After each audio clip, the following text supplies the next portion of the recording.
All right, I think it's time for us to get started. Okay, so good morning, everyone. Good morning. This is our week 3. Logistic-wise, number one, tomorrow is the midterm. Okay, so please make sure you work on the midterm tomorrow. The midterm is on grade scope. You'll have 80 minutes tomorrow from 12 o'clock in the morning until midnight tomorrow. So you find the 80-minute period to complete the midterm.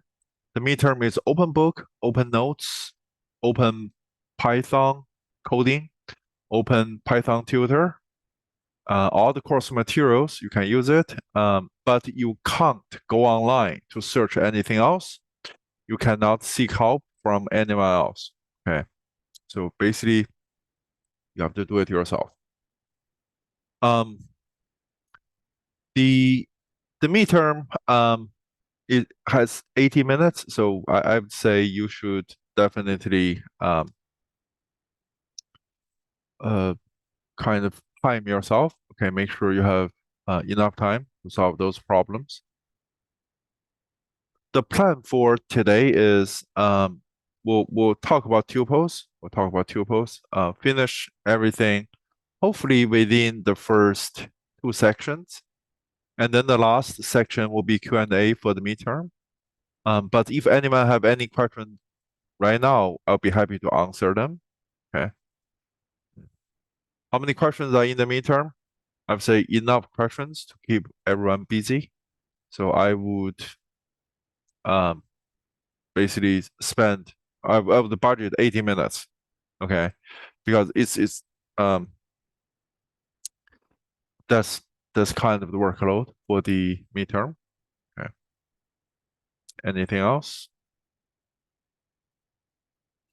I had a question about the previous 2 quizzes and the upcoming quizzes. For the select all that apply questions, I know a couple of their students have been wondering about this. Would we be able to receive partial credit if we select like a majority of the answers or we forget to like fail to select one?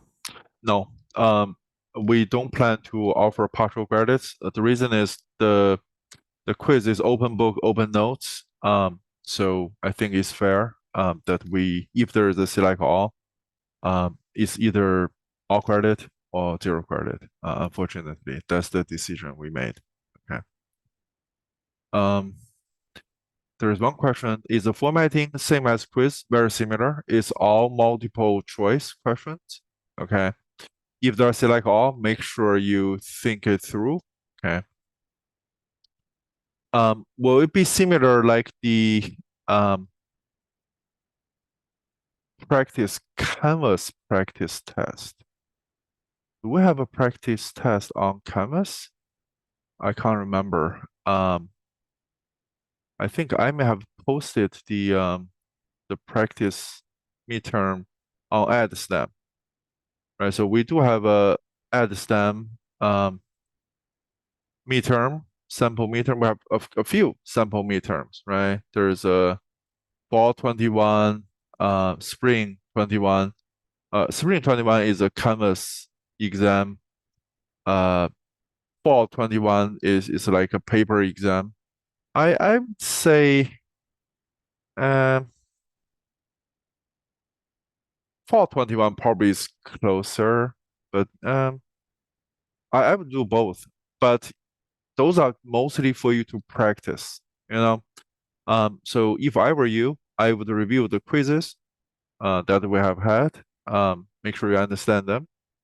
I would also review the notes that we have studied, and then the PAs. So those are the 3 primary resources that I would use to prepare for the test tomorrow. Okay. Um, and then for the textbook, I wouldn't read Stapic again. It's textbook is mostly for you to read it before the class. So I would focus on the notes, the labs, the PAs, and the past quizzes. Okay. Use the sample midterm as practice. Yeah. And other questions. The sample midterm should be on add STEM lessons. So if you go to add STEM in here, I think the first part you see exams. So if you go to lesson and there's sample midterm materials, that's where you have these past midterms from past quarters. Okay. I made a add STEM post about this before. Okay. Any other questions?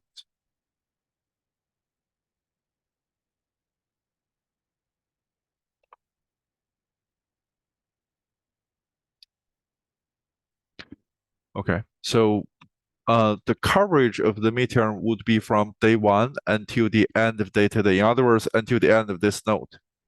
So whatever we cover today may also appear in the midterm. Okay.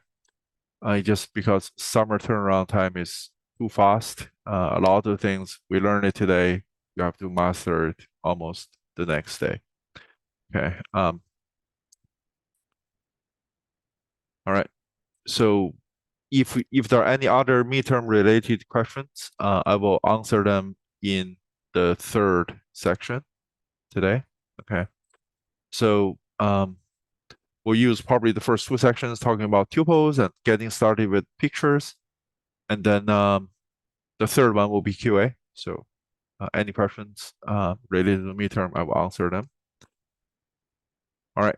So if there are no other questions right now, we will get started with the material today. Okay.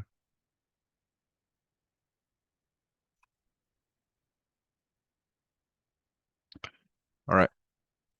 So the plan for today is we'll be looking at tuples and the related structures about tuples, which are pictures. Okay. So there's no lab tomorrow. There's no lab tomorrow. So you use that time for the midterm. There is no discussion tomorrow either. So tomorrow is basically midterm day. Okay. And then we'll come back on Thursday and look at it. So what is a tuple? A tuple you can think is a short list. Okay. So if you have a small number of things, you say, I want to group them together, you create a tuple, and you use parentheses to group things together. So that's a way to create a tuple. One question my students usually ask me is, why do I even need a tuple, right? Since list can do pretty much everything a tuple does. In general, tuples are faster to process than list because tuple has this property called immutability. Let me explain to you. So if you think about the memory model of a tuple, first tuple is an object. In other words, this location doesn't contain the tuple. The object is stored in the heap. This is the heap region. This is the tuple object. That's what we have, right? So this object is immutable. Immutable means you can't change it. In other words, any attempt to change 32 into 33 or into 49, change into something, or append a new thing in there, or remove one thing, you're going to see an error. Python does not allow you to do it because constant things is much easier to optimize, right?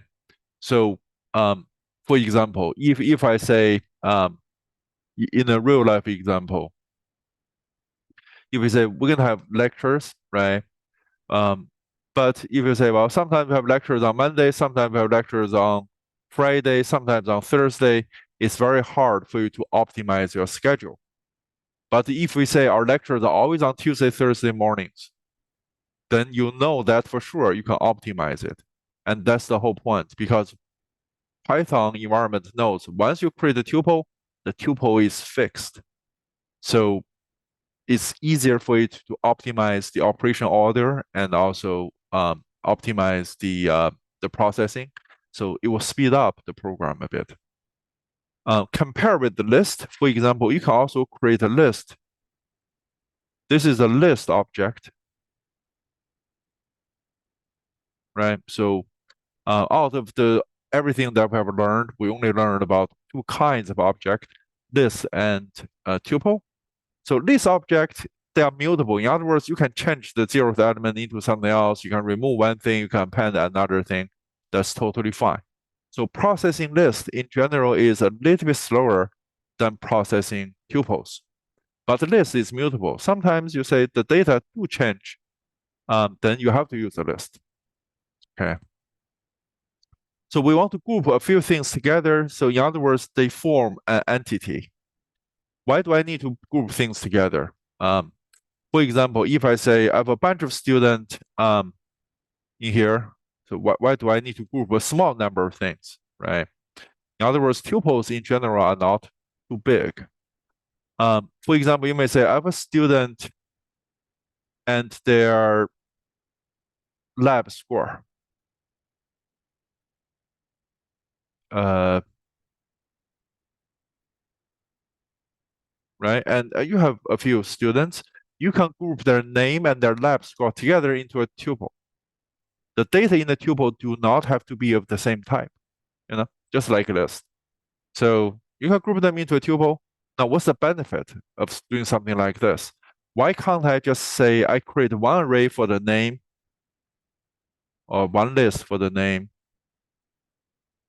and then a corresponding list for the data, right? Why can't I do this? Isn't this the same as before? Technically, you can sort it in that way, but if, for example, I say, please sort everyone based on their lab score, then Anna may be first, and then Paul second, and other people continues based on the lab score. You may sort a list. You may say sort on the second list. That's fine, but it will be hard for you to rearrange the first list in the same way that you rearrange the second list. There is no such a thing that can be easily done in this way. But if you have a tuple, you may say I have a list of tuples. Let me sort everything based on the second element of the tuple. You can easily do that.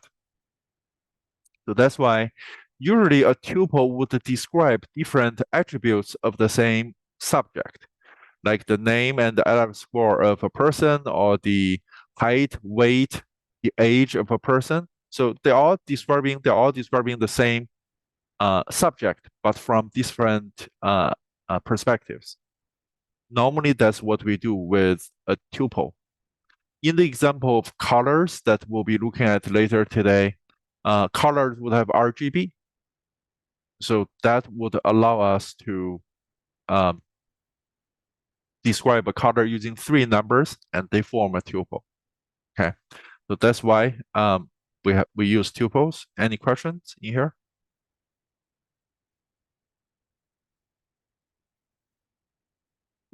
Okay, so how about this one?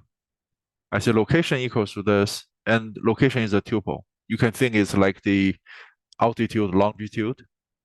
Um, and then I say location one equals to that, and then print out location.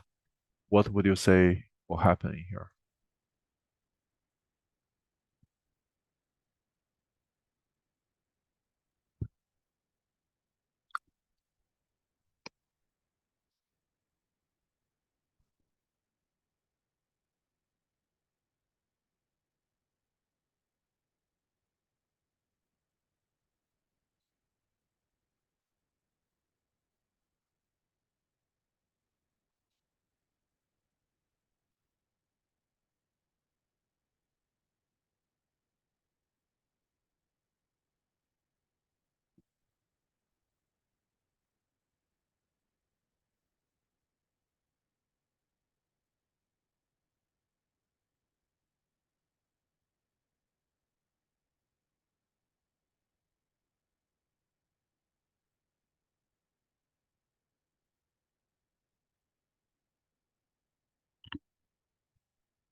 All right. So if you look at the votes, E is the most popular.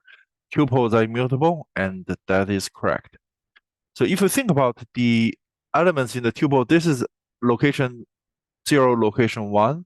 And we say location 1 equals to 13.61. The exact error message is like you cannot assign things into a tuple using indexes. That's basically normally the error message. And the error comes from here. You are trying to change location 1. That's not allowed. You can read from a tuple. You can say, okay, what is location 1? That is okay. But you can't say change location 1 into something else. So E is the right answer. Okay, E is right in here. Any questions?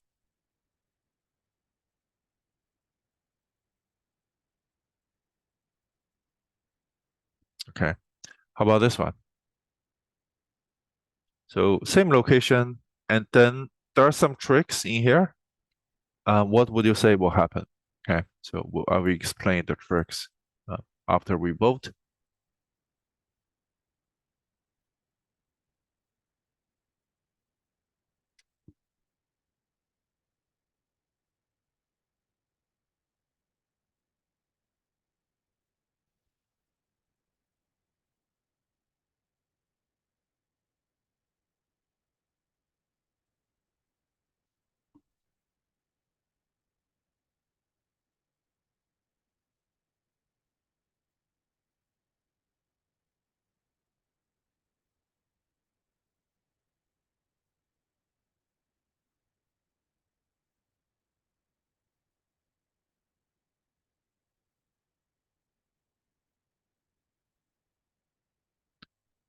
All right.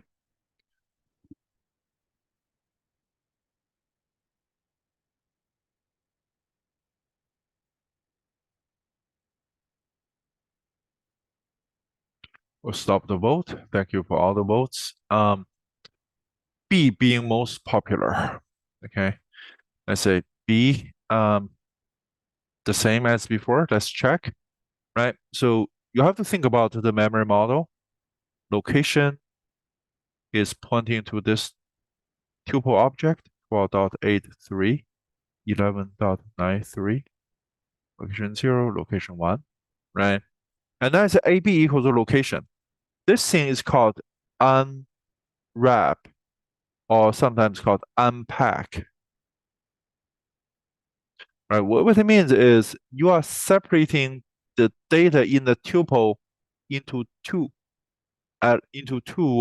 variables. In other words, this is like two assignment. You say location 0 equals to A, location B, give it to B. In other words, you basically created two variables. A would have location 0, 12.83. B would have a value of 11.93. This is in the stack frame. That's in the heap, right? Um, and then we say BA equals to AB. This is a unique way for Python to swap. You're saying swap A with B. That's how it goes. When we say swap A with B, we're swapping the value of A, give it to B, and then give the value of B to A. So now A is 11.93, B is 12.83.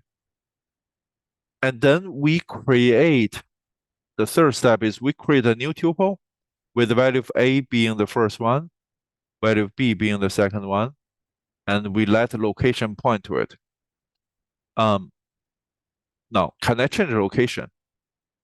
Tuples, for tuples that being immutable, what we really mean is this tuple object is immutable. You cannot change this object, but you can let tuple references to point to different tuples. So this link is cut. This location is now pointing to this tuple. So the correct answer should be A, 11.93 and 12.83. That's what we have. Okay.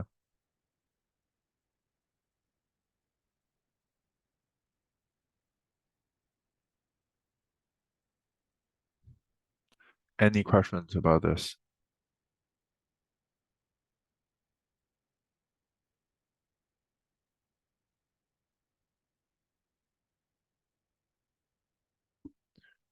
There is one question. Let me read it. So if tuples are immutable, does that mean that the first value you assign becomes the permanent tuple?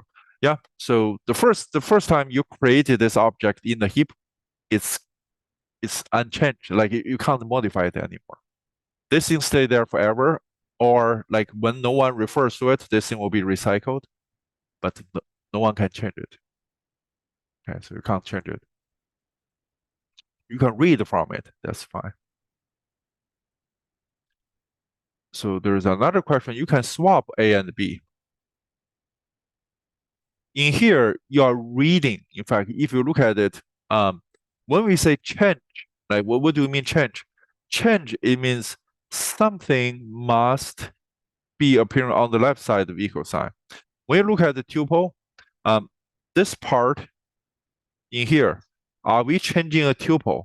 The answer, in fact, is no. We're not changing a tuple. We are creating a brand new tuple, and with A being the first element, with B being the second element, right? So when you say let me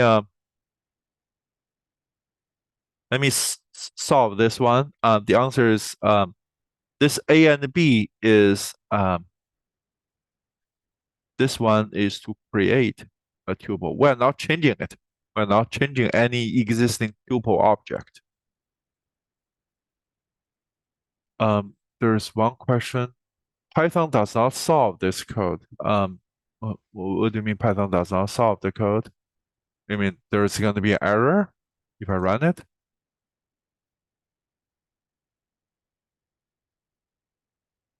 Is that what you mean?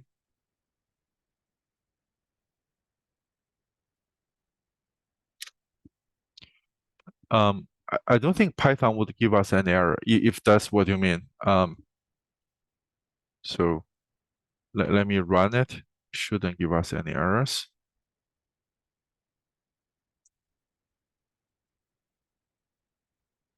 Okay.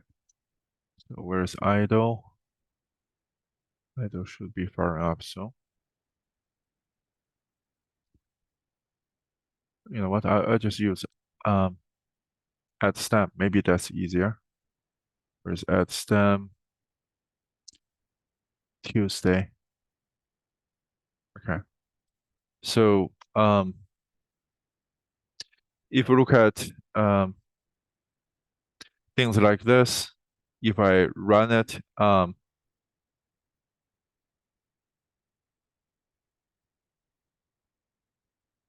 you should print out. It shouldn't give us any errors.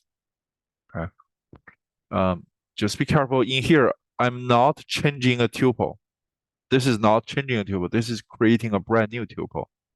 And these two statements, they are kind of a Python way to give you a shortcut, but it doesn't mean they're good. Many other languages don't support things like this, right? So this is to unpack, this is to swap. We never changed any real tuple object. Okay. Any other questions?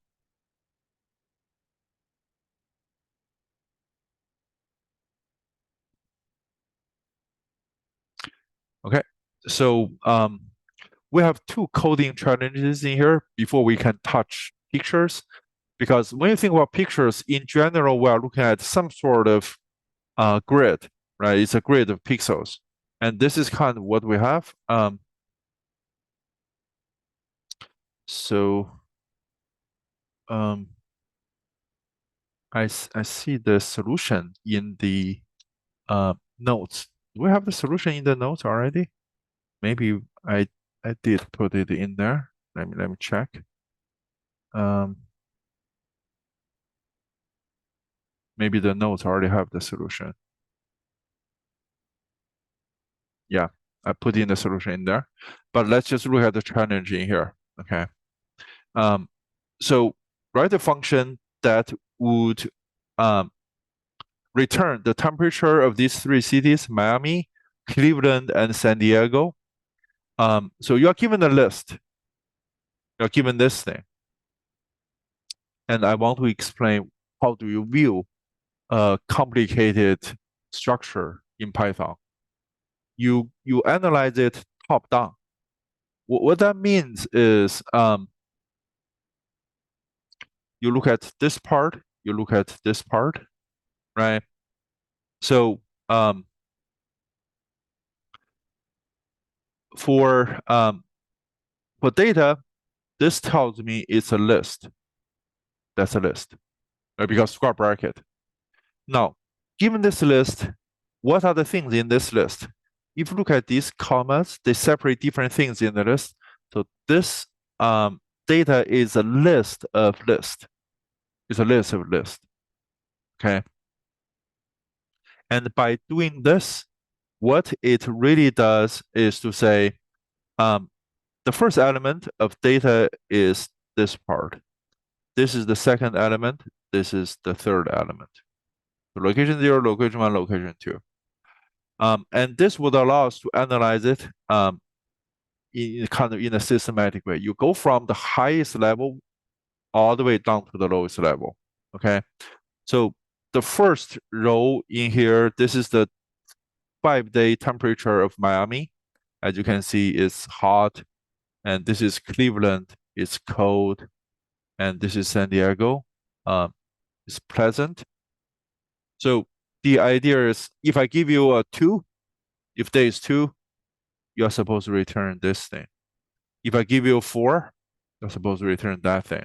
If I give you anything illegal, like if I give you -1 or 25, you should simply return none. That is the goal. Okay, you're basically returning a list. You're supposed to return a list. The first element being the temperature of Miami on that day. Second element in the list is Cleveland. Last element is San Diego temperature on that day.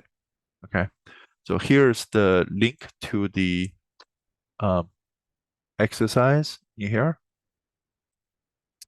Work on this. Okay. Um, give me a vote once you are done trying this exercise. Okay.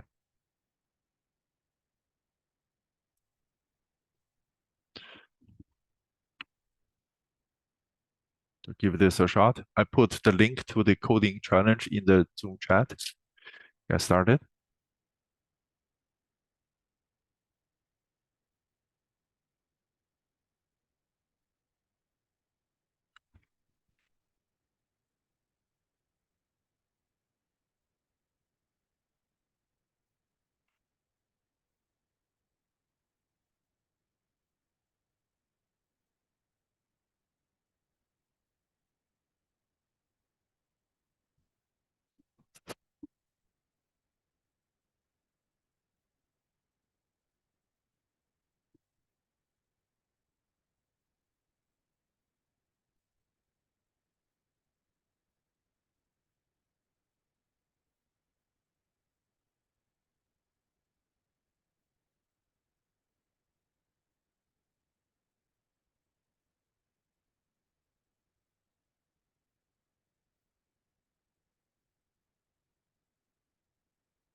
One of us is done. Okay.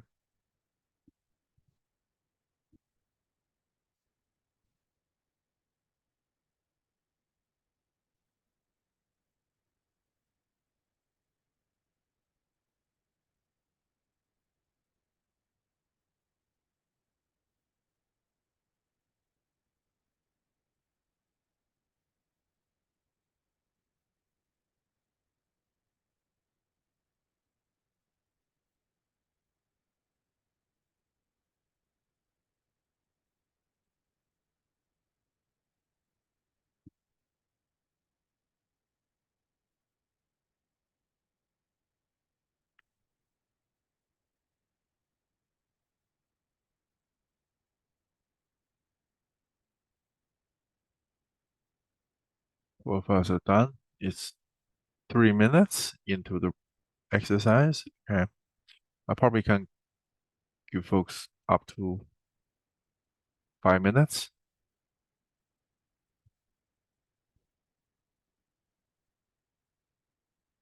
Last minute. Okay.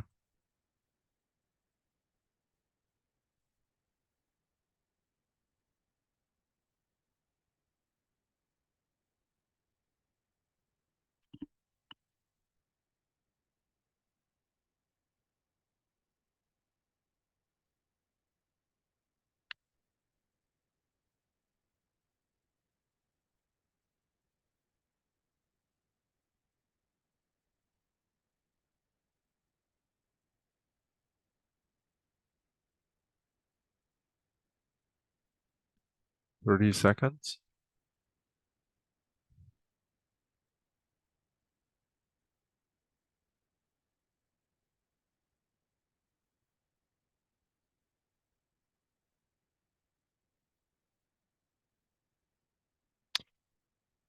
All right, let's work on this together. Okay.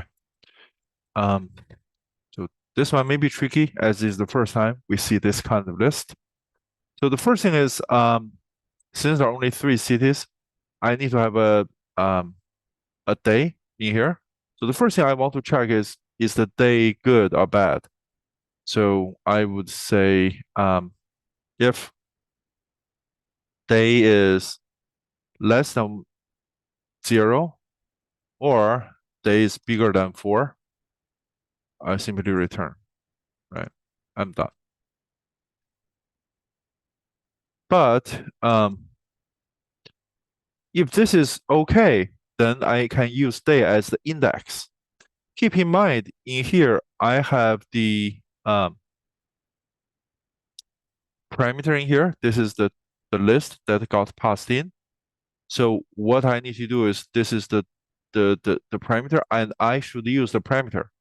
You shouldn't say use data. Okay, I will kind of give a quick demo why using data is a bad idea. So I would simply index into the array to say, okay, W data, the weather data, row 0, column day. In other words, in here, this is day 0, right? This list is day 0. And then the thing inside here is indexed by day. Similarly, W data, 1 day. That's the temperature from Cleveland. And W data, 2 day. That's it. So that's what this function does. Okay. And now we can call it, say, get days weather. I'll say, I'll pass in data, I'll say day 2, right? I'll print it out,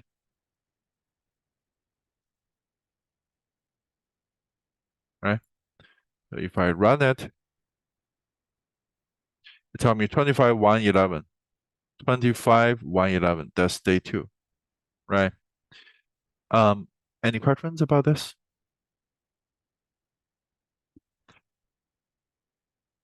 If I use data 0, data 1, data 2, right? I didn't use a parameter, I used that global. You say, hey, give me the same answer, right? Um, what's gonna be a problem? Because what if, for example, I have another data set? Because you may have many, many data sets, right? I have data 2, and I pass data 2 to this function. I say, grab the information from data 2. And everything in data 2, I will say, okay, I change them. It's different from data 1, right? For example. Then what's going to happen? If this is the case, your function would still rely on that data in here. Your function would not rely on this thing that actually I gave it to you. If I now run this code, you see, still give me 21, 11, 20, 25, 1, 11. Still based on that data, not the data that I give you. if in the function you use your parameters, then if you run it, uh, if I run it, you'll see it is using this updated data set instead of the one above. Okay.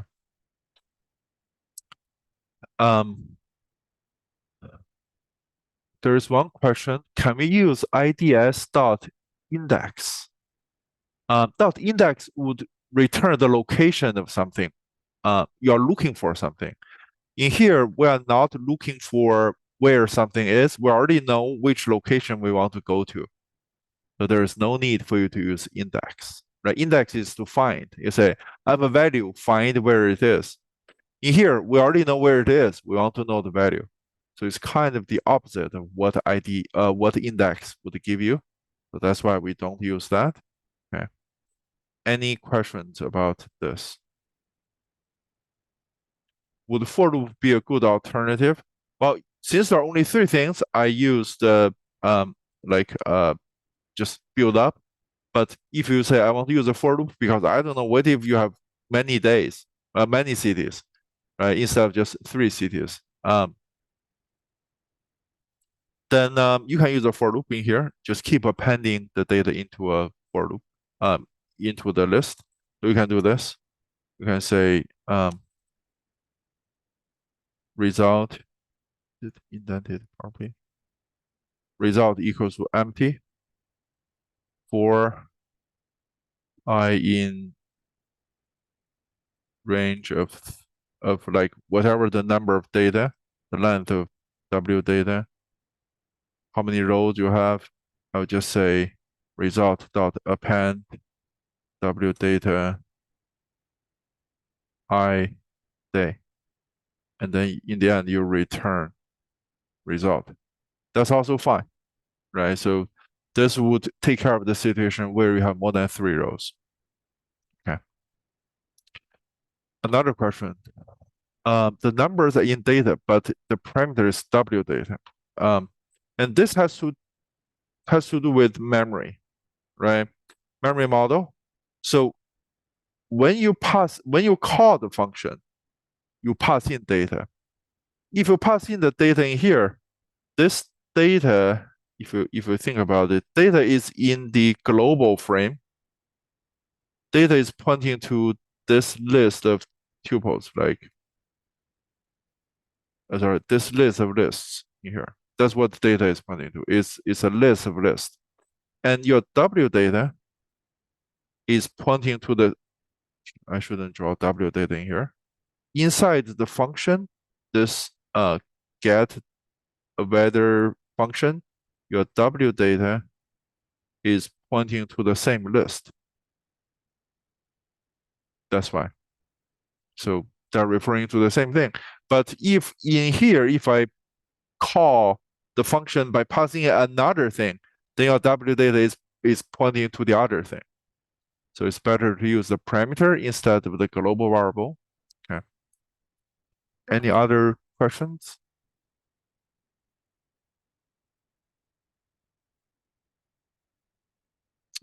All right. So that's the first exercise, a list of lists. Okay.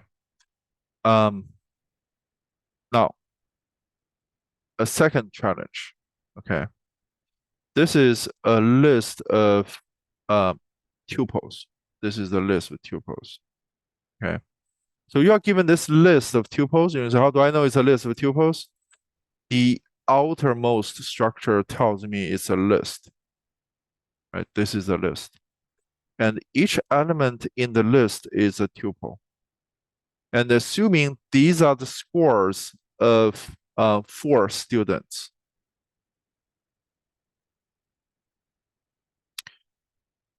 So, sorry, these are the scores for students for lab 1, for example. Each row is a lab. So there's lab 1, lab 2, lab 3. Each column is a student. So student 1 got 99 on lab 1, got 32 in lab 2, got 100 in lab 3. Our job is to calculate the average of each column, roughly speaking. So for student one, what's the average of everything in the 0th column, and then in the first, and then in the second? Okay. Are there any questions? So here's the link to the challenge. Let's get started on this one. I'll give you 4 minutes. Okay. Your job is to return this average in a tuple. Okay. When we try to build a tuple, in general, what we do is we create a list, and then we will cast that list into a tuple. Okay.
One minute, 30 seconds.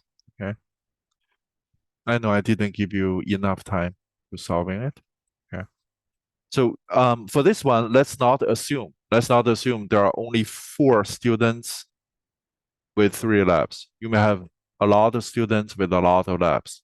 In other words, the row number, the column number may not be a constant. Okay.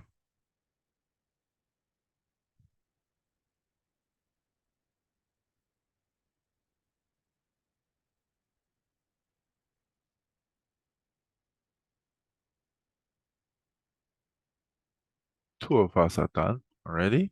Okay, that's good.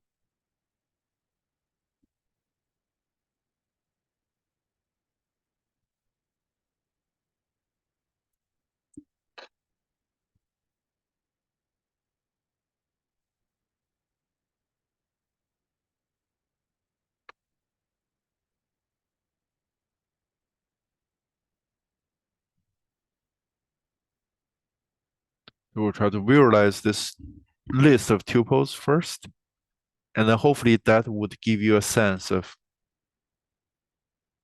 how the structure is created in the memory. Okay. Last minute, work on this one. Okay.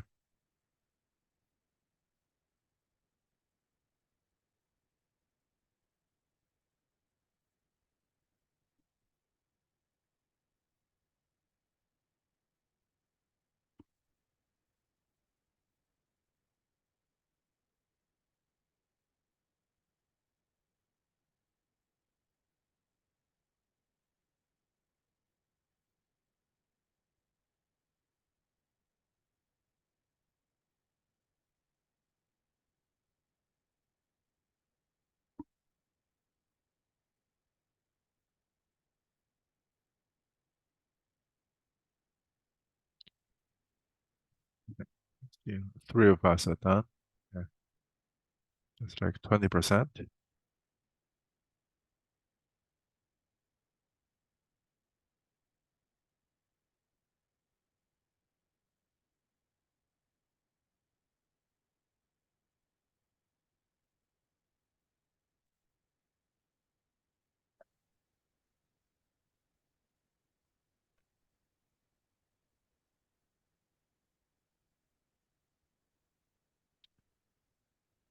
All right, let's work on this together.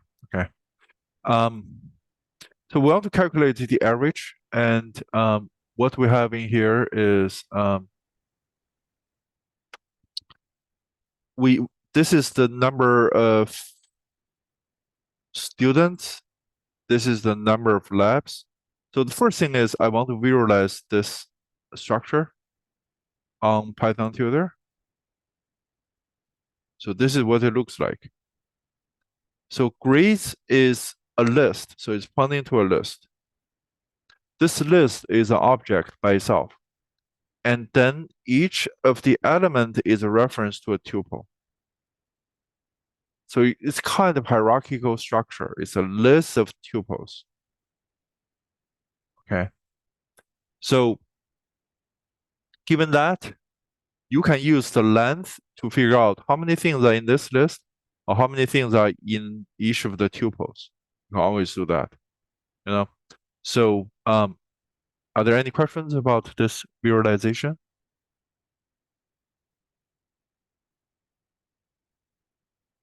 Okay. So let's work on this. First thing is how many things are in this list? Like how many rows are in this list? Let's see. Let's say so the total number of labs equals to the length of grades. This will tell me how many labs there are. Each row, each tuple is a lab, right? And then the number of students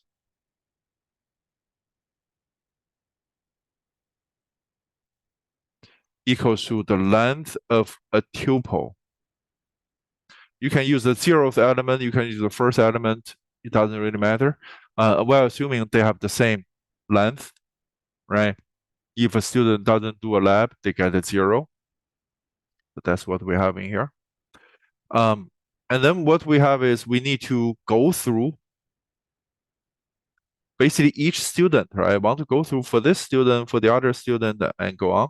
So I need to first, for each S in the range of the number of students, and this is the row number, right? For, sorry, this is the column number. So column 0 is student 0, column 1 is student 1, column 2, and go on. So I need to calculate their average. I say average equals to total equals to 0. And then I need to go through each row for lab in the range of labs. For each of the lab, I need to add the lab result to my total. So it should be grades for this lab for this student. And then I need to append it to a list. So I need to create an empty list result equals to that. And then I just need to append it. So result dot append total divided by the number of labs we have divided by labs. And that's it. In the end, I'll return, and this problem asks me to return a tuple. So I need to return a tuple by typecasting result into a tuple. And that's it. So if I run the code now, Python cc2.py will tell me these are the average score of the students. 77, 97, 34, 33. Okay. And this calculate average return a tuple. All right. So if any of you have any questions about this one, I will answer them after the break. Let's take a quick break right now. Come back at 12 noon, and then we'll answer any question you may have about this one, and then we'll move on to the rest of the material today. Okay. So break time. Take a 10-minute break, everyone.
All right, folks, get ready to come back in 1 minute.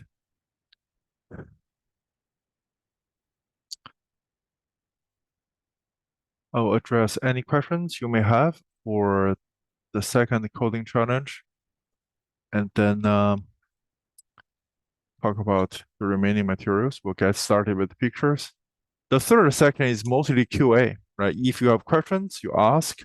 If you don't have questions, I mean, I'll be here until I think 1:50, right? So if you have questions, come in and ask, or stay here and ask. So the third section will be QA, but the second section will cover new material. Okay. Right, I think we should get started in here. Are there any questions about this second coding challenge? We're going through the structure, the data column by column. Okay.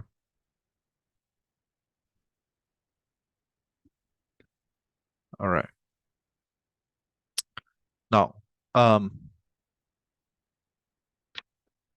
the next topic, I think we're ready for pictures. Okay. So we're going to try to use Python to process images. And the primary purpose of processing images is to get comfortable with 2D list, 1D list, how to process tuples. And processing pictures just make it more fun to learn those materials. Okay. So we're going to start to process real pictures in here. So when you think about images, images are made of small pixels, right? So it's a grid of pixels, and you have the width and the height of the image. The width of the image, if you think about, you have a grid of pixels. This is the width. This is the height. So width tells you how many columns you have. Height tells you how many rows you have. So do not confuse that. Height is more like related to y, like if you think about xy coordinate, but it is based on the row. Okay, similarly width is for height. Why does it matter? Because if you think about this example, you have a list of lists. In order for you to access this, for example, 24, you got to use the row number first. Row number is related to height. Sorry, the video just finished processing for my other class. Row number is for the related to height. Column number is related to width. So is usually people say width, what's the width and height? But when we write code, in general, we'll iterate through the height first a lot of times. So it's a little bit counterintuitive. Just be careful with this, okay?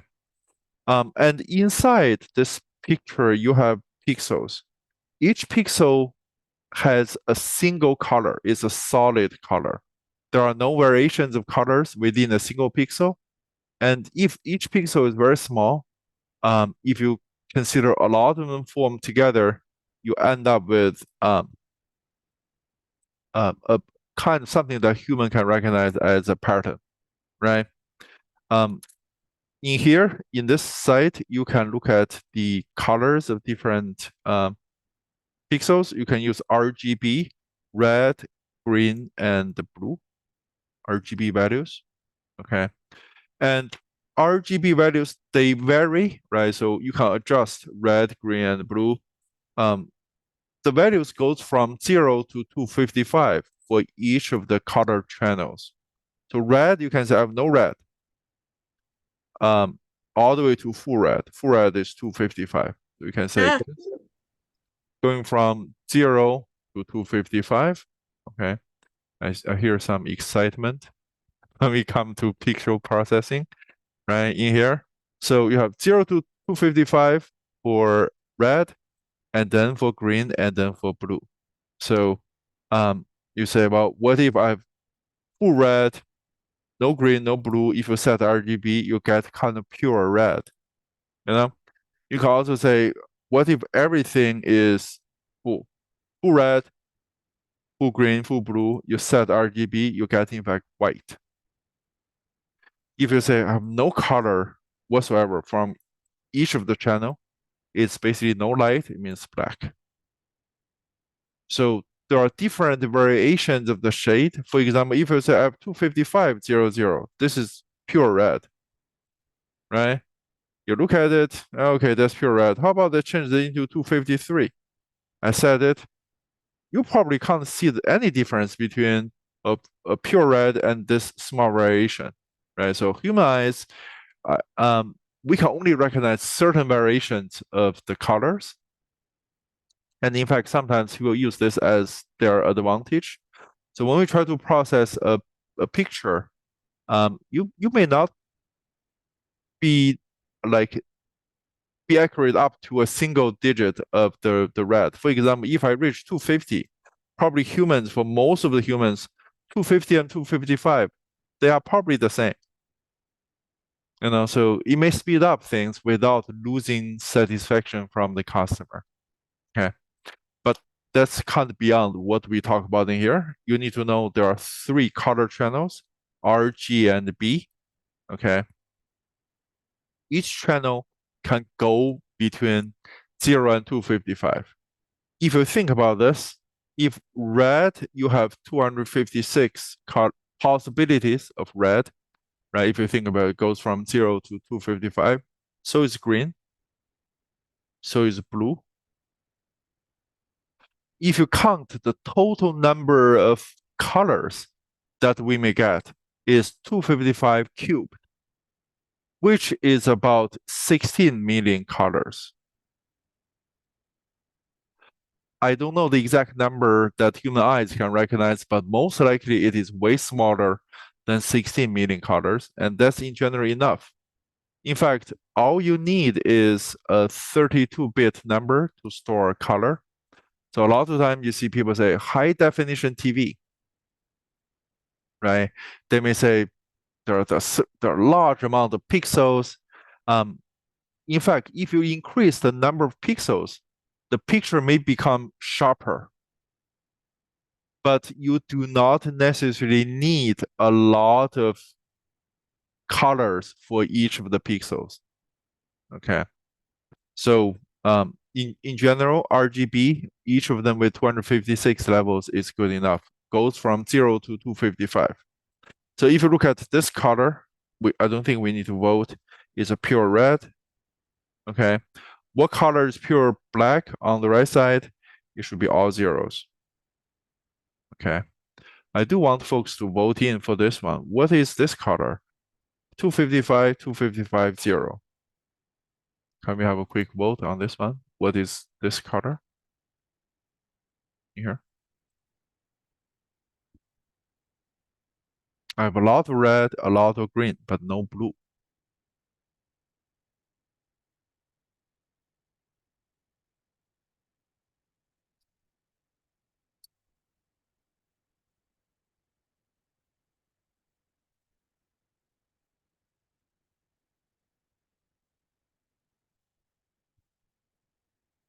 All right, I think we got this one. In here, you're gonna in fact get, I think, yellow, right? If you have a lot of red mixed with a lot of green, you'll get a yellow. Okay. So how do I know? Well, if you're like me, who have very little artistic sense, probably you won't know, but you can always use the color mixer in here to test it out. Okay. But what you do have to remember is what is pure white, what is pure black. I think that's easy to know. Okay. Any questions about the RGB values of a pixel?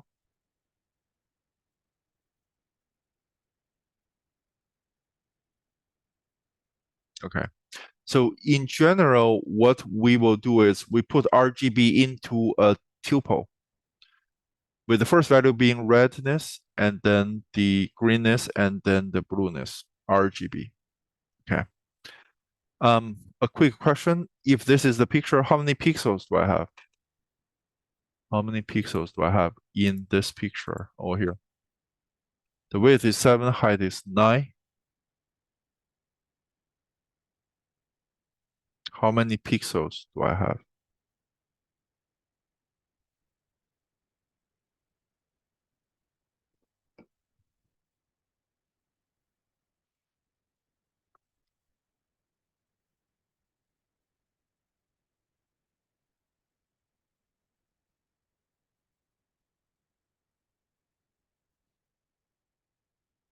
All right, so we'll stop the vote. Some of us voted for C. In fact, there are 63 pixels, which is width times height. For those who voted for C, say, oh, there are 10 red pixels in here. That is right. So there are 10 red pixels, but it doesn't mean the other pixels that appear white are not part of the pixel collection. They are, right? So when we count the size of a picture, in general, use width times height. That's it. We don't consider only the pixels that are in the foreground. The background pixels are also pixels, you know? So that's why D is the correct answer. D is the correct answer. Any questions about this?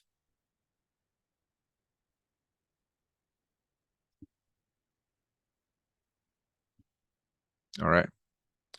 Now, how about processing the pixels in here? So we have 3 votes.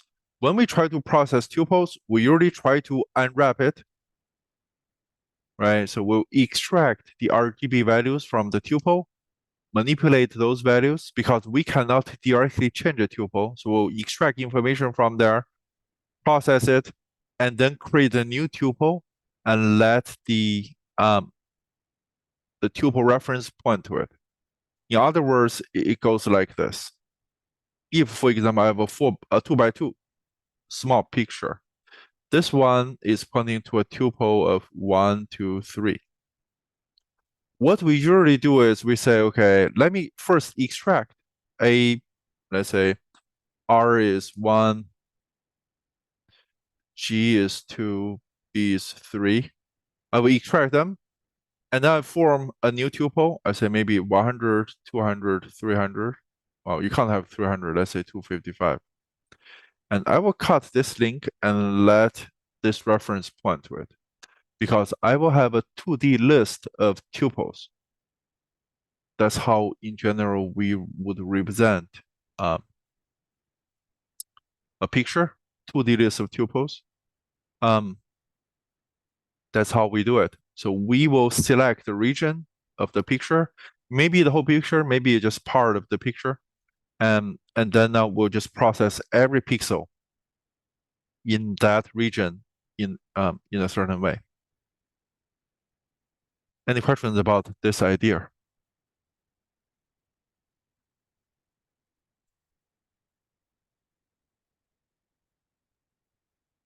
Okay, so let's look at how do we process tuples. What will happen when we run this code in here?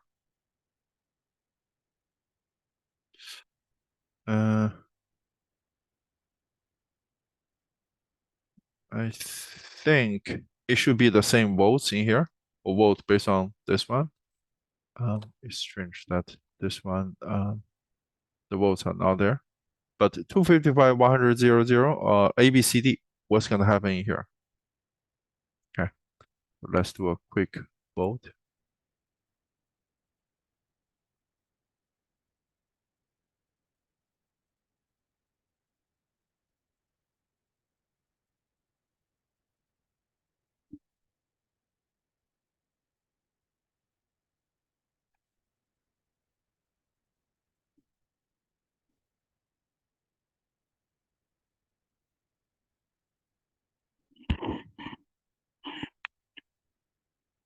The votes are A, B, C, D.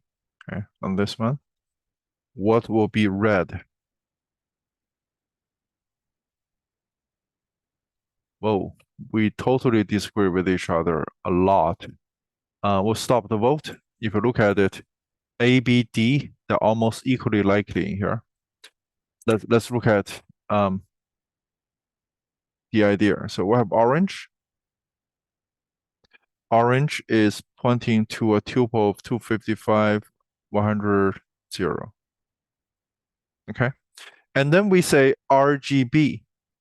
This part is to unpack one element at a time. Orange 0 is okay. We are not changing orange 0 because orange 0 is on the right side, the vehicle sign.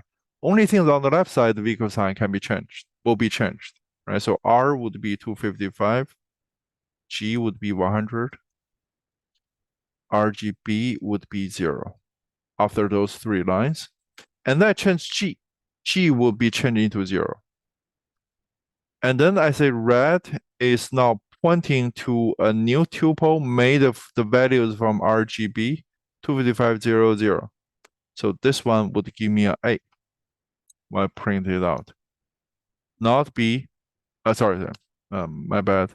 This one would give me a B. Okay, B is 25500. Not A, not D. I'm not changing any of these tuple object. That's why I need to kind of extract the information into individual variables. I can definitely change these variables and then use them to form a new tuple. That's the idea. Okay, so I won't have any errors. Any questions?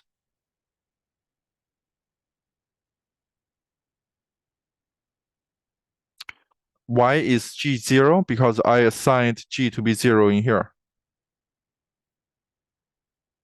If you look at this line,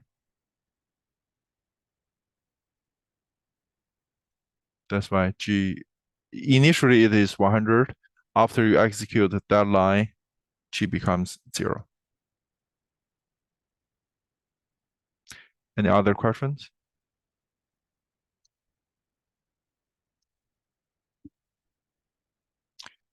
All right, that's the first one. How about this one? Very similar, except now I'm saying orange equals RGB. Over there I say red equals RGB, and now I'm saying orange equals RGB. This line is the only change we have in here. What would you say the answer is? Does it make any difference?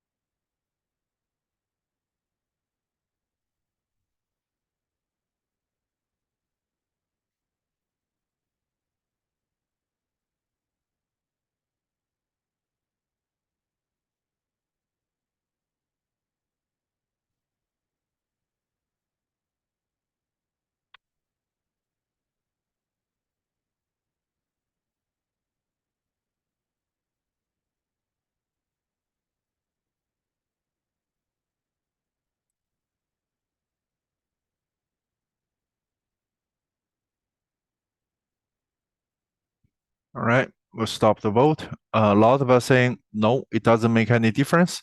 The answer is right. It doesn't make any difference. So compare with before, orange points to this tuple object, 255, 100, 0. And they have RGB, right? Just like before, G is changed from 100 to 0, B is 0. And I form a new tuple, 255, 0, 0. And I'm cutting this link and let orange point to that. So it doesn't make any difference. Orange would be 255, 0, 0. Okay. So this old tuple is going to be recycled. No one is using it, so it's gone. Okay. Any questions?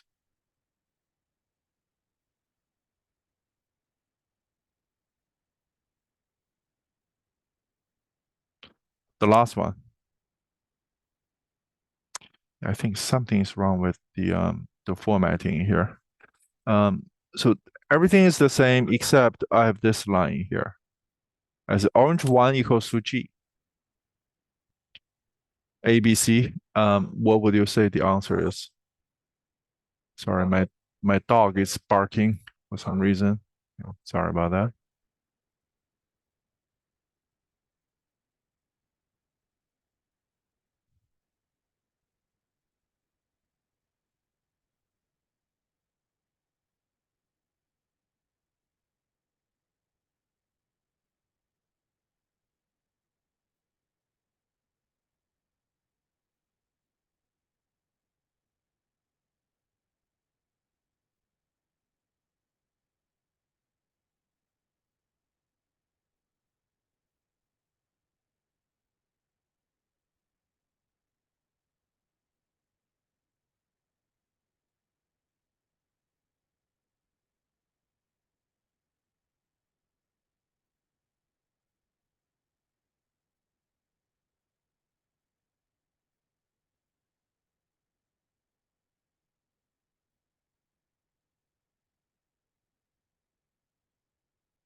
All right.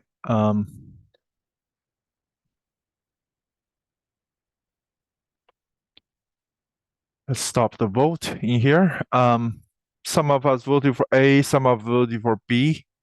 We'll stop the vote. The correct answer is error. Okay, there's going to be an error because orange 1 appeared on the left side of the equal sign. This thing refers to the element in this tuple. And you say change it. That's why you're going to see an error. So D is the right answer. Okay. So we didn't even get a chance to change the tuple because tuples are immutable. You can't change it. Any questions about this?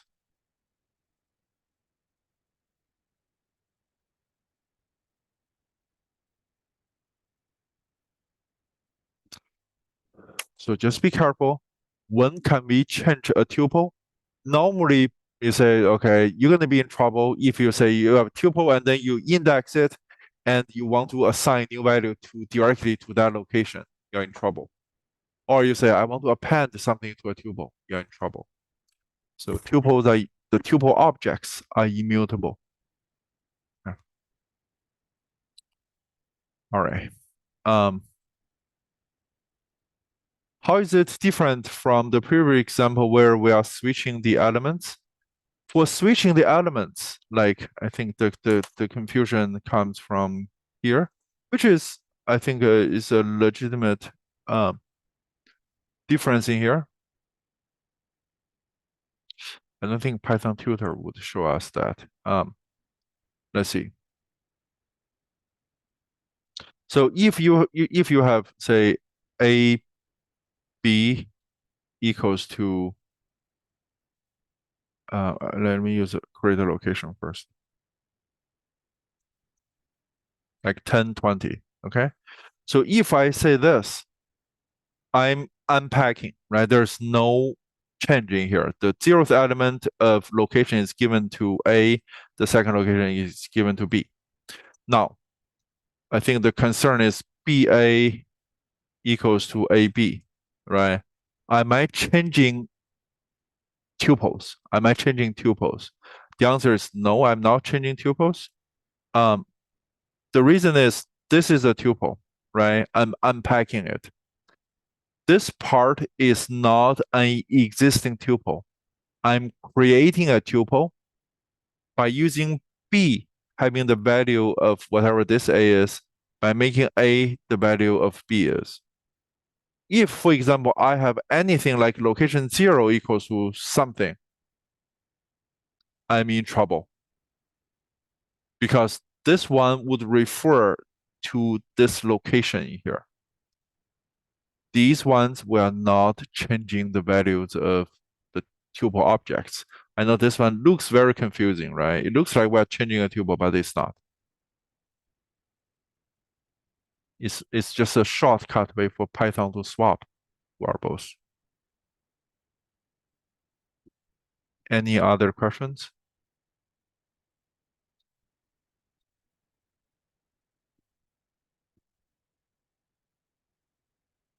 All right.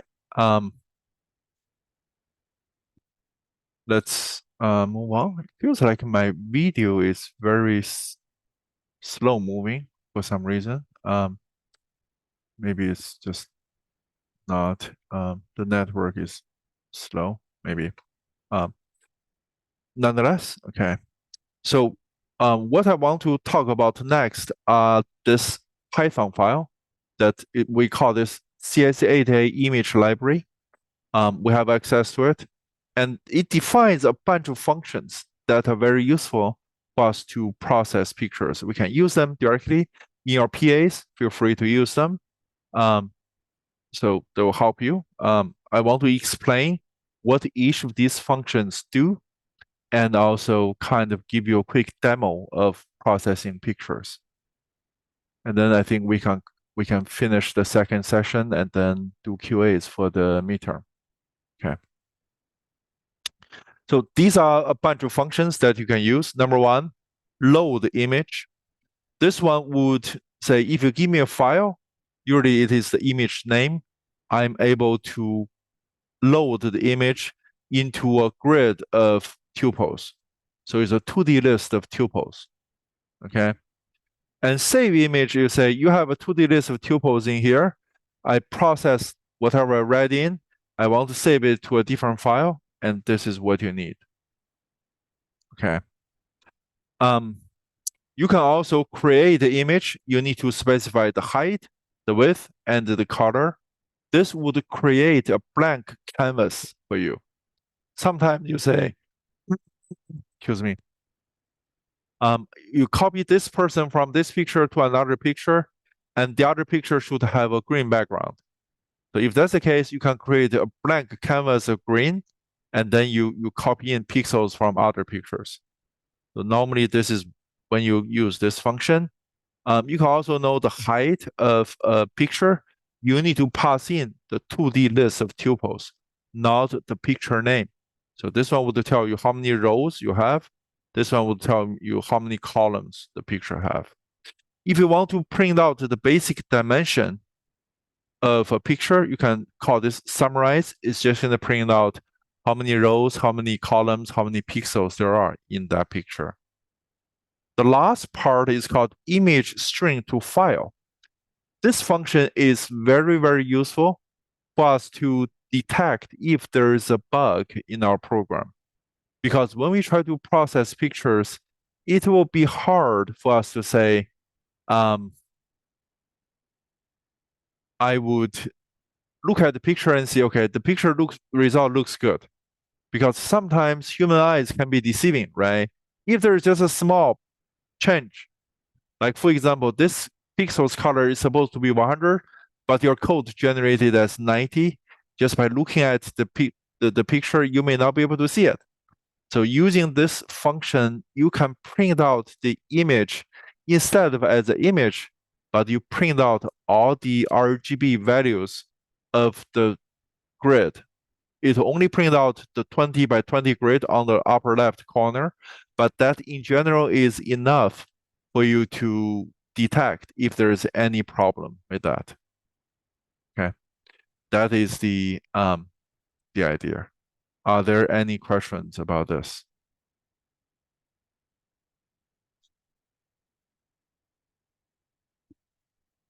Okay, so um, let me um, let me do a quick demo. Okay, and then I think that should be good for today before we do the QA. So I think in the add stem site, we have this CSE image library. So in here, if you look at the file, we have CSE image.py, and you shouldn't modify this file.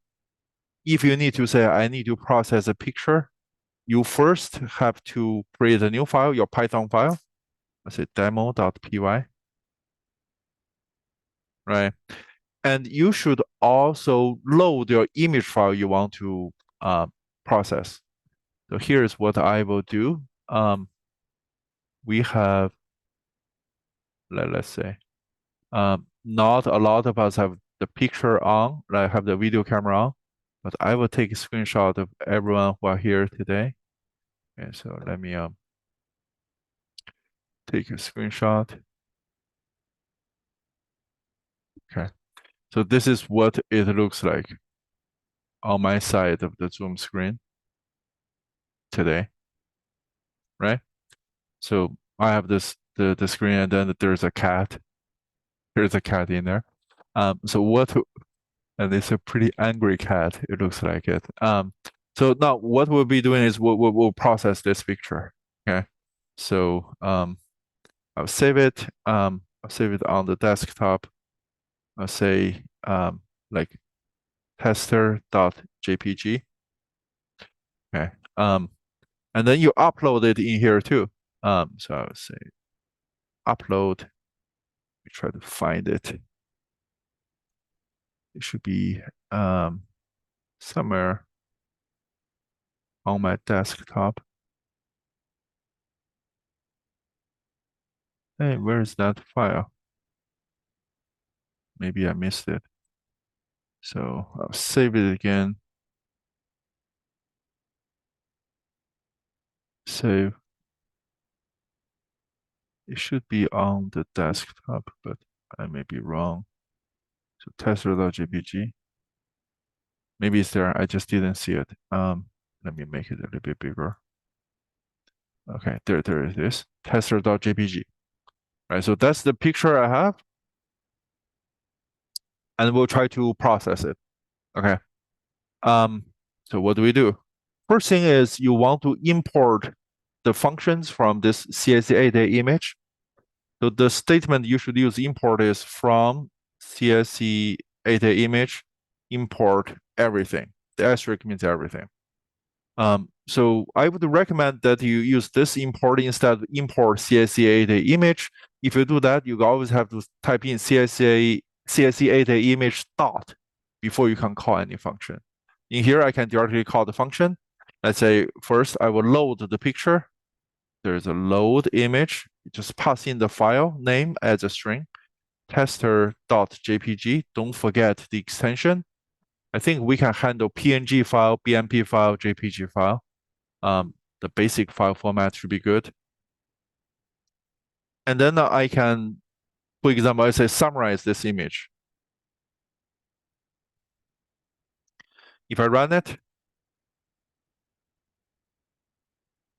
I say Python demo.py summarize didn't print out. It should print out. Oh, it returned a string. I have to print it by myself. Most likely it returned the string. So let's run it in here again. So this is the image. Width is 1146. Height is 1081. That's the dimension of this picture. So no big deal, right? Now what? I want to kind of process the picture. The way you do it is you want to go through every pixel in this picture. Okay.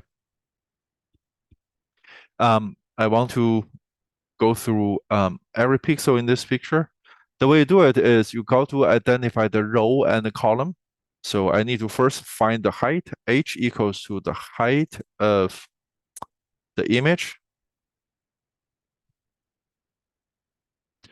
W equals to the width of the image. So you can't name your variable height and width anymore because they're functions. So it's better use H and W. So, and then we have to use for loop to go through every pixel in the image. So for I in, let's say, for I in range of the height, remember if we want to go through it row by row, and for J in range of the width, this image ij would be a tuple, the ith row, jth column, and you can unpack it by saying it's like RGB equals to that. This is to unpack it. And what do I want to do? You need to manipulate the RGB. For example, I say make the picture, I say remove all the red. This picture may have some red components. I will just brute force remove all the red component in there. I'll just say image ij. This reference to the tuple. I will build a new tuple. I say I don't give you any red. I still use the old green, the old blue. And that's it. Once I'm done with this part, I can save it, save image. The first thing you pass in is this 2D list of tuples, and then you say result.jpg, for example, and that's it. If you run the code, you'll see a new file will be created in here. You see there's a result.jpg now. This is the new result. So this is what we have after we remove all the red. To see the difference? Sometimes, okay, if you say, hey, no, I don't want to just remove the red, I also remove the green. You run the code again. And you look at result, hey, it's the same as before, isn't it? There's no difference. In fact, this is a small problem with add stem. Once you open up a tab of a picture, it doesn't automatically refresh it. So if you say, I already changed my code, this is the original picture, and this is like when I remove red. I also got rid of green. What you want to do is you want to close this tab, open it again. This is what it looks like. I got rid of all the red and the green. Not only blue things are in here, which is a little bit crazy, but I think you can open the thing in the new tab. You can still recognize maybe this is a person, but it's pretty bad, right? But you can do anything you want to by processing the image in this way. Any questions? Just if you if you want to see the new result, make sure you close the tab or add stem, open it again. Okay. Um, any questions so far?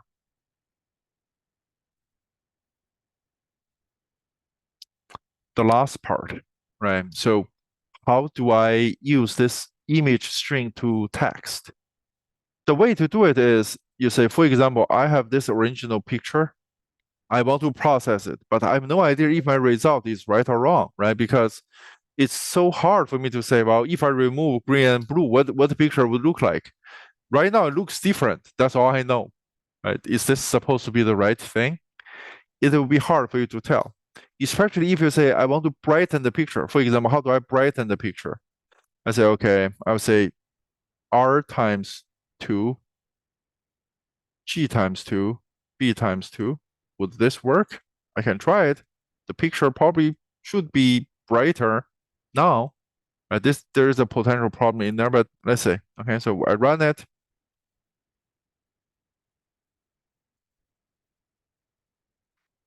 It's done. So let's see. Okay, I need to refresh it. But this picture it looks weird now. If you look at it, um, now this one, but you can see it's kind of not the best way. Now I can't even recognize that's an angry cat. Maybe I can still do it, but I mean, it looks doesn't look right. But is this the expected result or what? Maybe that's the crazy effect I'm trying to create, right? So it's hard for me to tell how do I do it? Or you got to examine each of the pixels in this picture to say, is the value right? So the way to do it is you need to examine the pixels. It is hard for you to look at it pixel by pixel. So what you do is you can call this function. You say image string to file. Before you process the picture, you say original.txt. This would allow you to print the picture before you process it. And this is what you do after you process it, right? You see, okay, does the RGB value make sense? If you do this, you're gonna see these are the txt file, they are text file. If I run it, you'll see two new files will be created in here. So one is called original, the other is called after, right? It's a little bit slow. If you look at the original, used to be 255, 255, 255. Why is it 255 in here? Because it's pure white. This is pure white. So you have a bunch of pure whites. And then this is the original. How about after? After, in fact, it changed into 254, 254, 254. I'm trying to double each of the RGBs, but it didn't work. It didn't work. The reason is simple, because if you think about 255 times 2 will give me 500, like 450 or 500 something, right? Not 450, 400, 510. If that's the case, each RGB can only go from 0 to 255. Basically, I'm out of bound. I'm out of bound. So there is something wrong with my approach to brighten the picture. As for how I should do it, I probably should do this, the min of R times 2 with 255. And similarly here, the min of G times 2 with 255. And similarly, the min of B times 2 with 255. If I do something like this, maybe it's going to be better, right? But you are not going to see this unless you print out the pixels of the picture and examine the values of the pixels. If I run it again, these files, they should be updated once my code finish the execution. Okay, it's done. Let's look at it. This is the original. This is the after. It looks good. And my picture probably looks slightly better than before. If you look at this picture, it is brighter, right? Double. It's like every pixel is brighter. I can see the cat. I can see myself. It should be good. But like the pure white stuff is not changed. The pure black stuff is not changed because if you double 0, it's still 0, you know. But other things like these colors, they are all changed. Are there any questions about this? So this is a quick demo of all the functions that you may need from the library.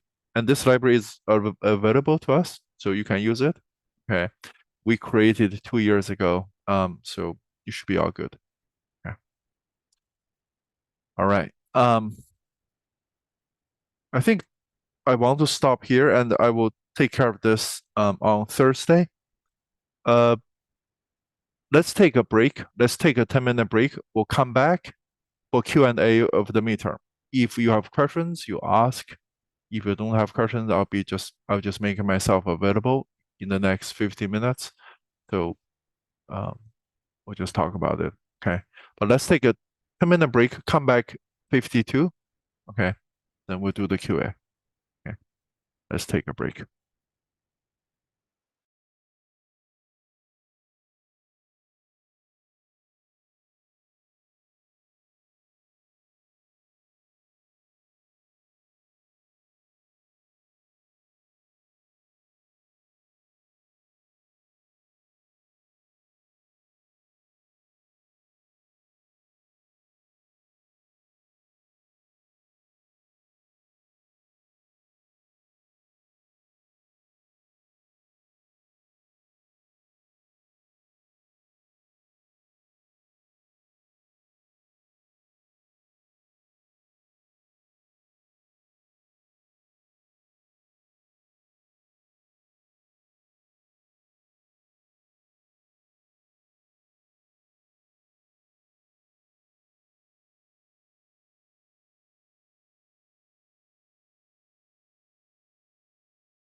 All right, everyone. I'm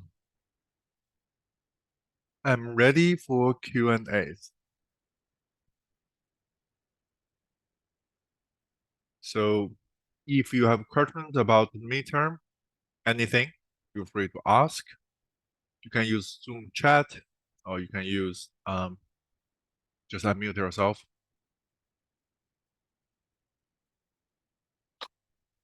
Anything you have questions with, feel free to ask. Okay.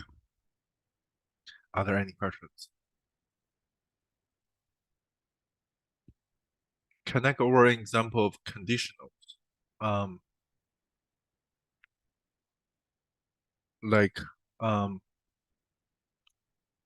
example of conditionals. You mean like if else? You mean explaining it or how? Like on quiz one, how we'd have to put like none, none, none, or true, true, true for the blanks. Okay. For that one, what in general you will see is let me just use it in here, right?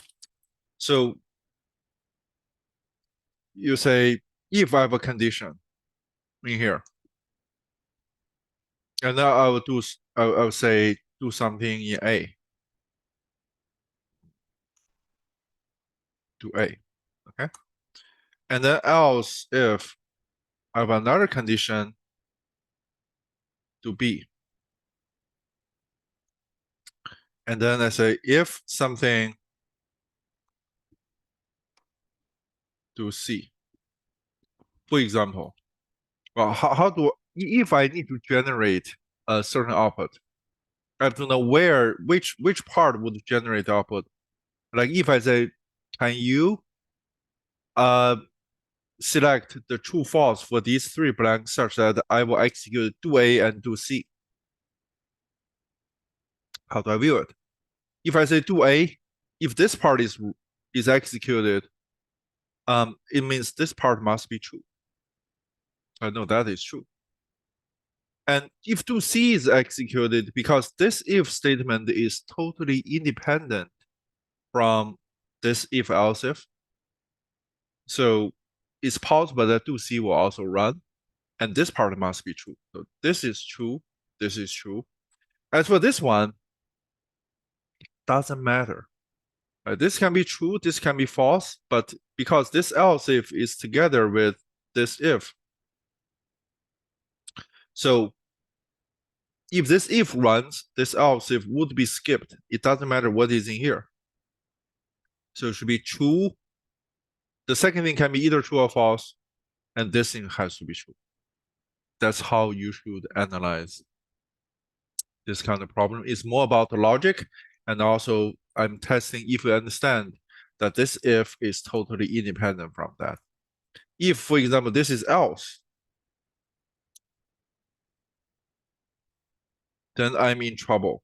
Then I'm in trouble because um, it's impossible for me to do A and do C at the same time. So no matter what I pick for these choices, like for these two choices, do A and do C would never be executed at the same time. Hopefully that makes sense. Okay. Any other questions?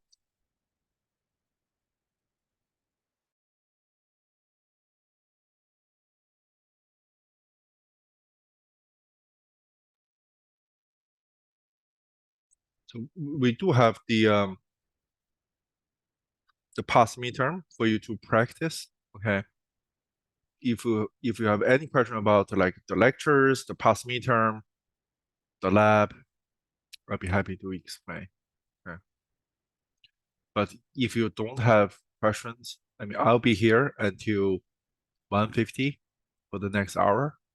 So if anything pops up, you can come here. You can also stay here and just work on the midterm.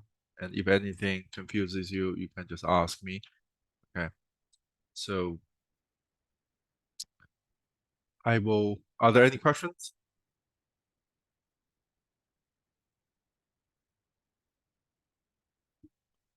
Okay. So what I will do is I will unshare my screen. I will mute myself. If you have questions, just either use chat or unmute yourself. Ask me. Okay.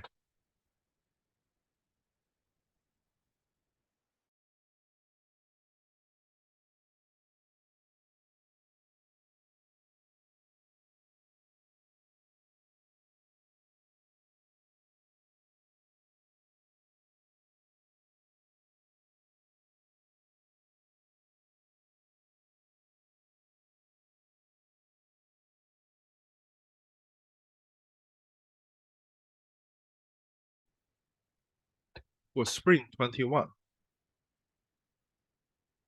midterm. Question 15.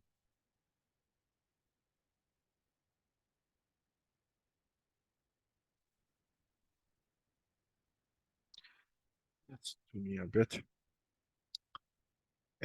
Examine the following code, select all that are true. Christina, age 19.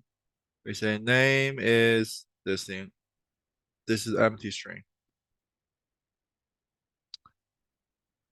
Can you explain the answer? The new line will be printed after by is printed. So when we do print this part, because we have and equals to the empty string, it means once I print out Christina is 19, I don't enter a new line. And then by would be printed out immediately after 19. But this print statement, by default, print would append a new line. So there will be a new line after by, but there's no new line after 19. That's what we have. So the correct answer should be by there's a new line and 19 there's no new line.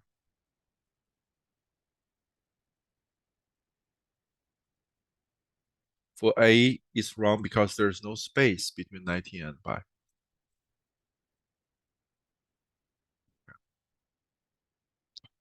All right. Let's see. 2021 fall. Fall 2021 midterm. This is midterm 2. In the regular quarter, we have 2 midterms instead of 1 midterm. Q1D.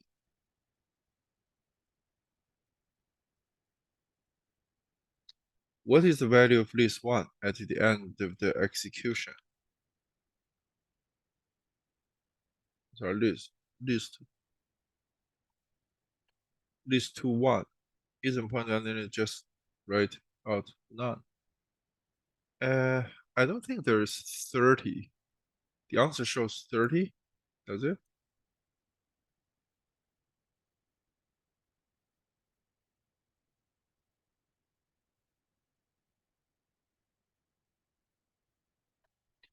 I think the answer is 10 and 10. The answer didn't say 30. Are you looking at problem? Oh, I don't. Are you looking at midterm 1, midterm 2? Because there are 2 midterms from fall 2021.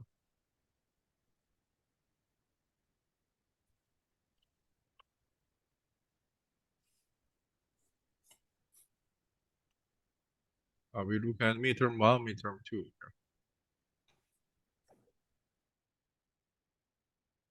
Okay. Yeah, because there are 2 midterms. Any other questions?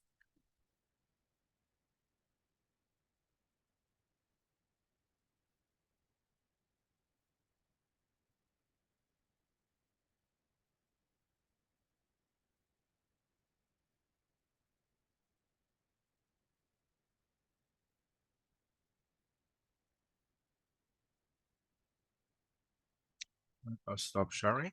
And if anything comes up, ask.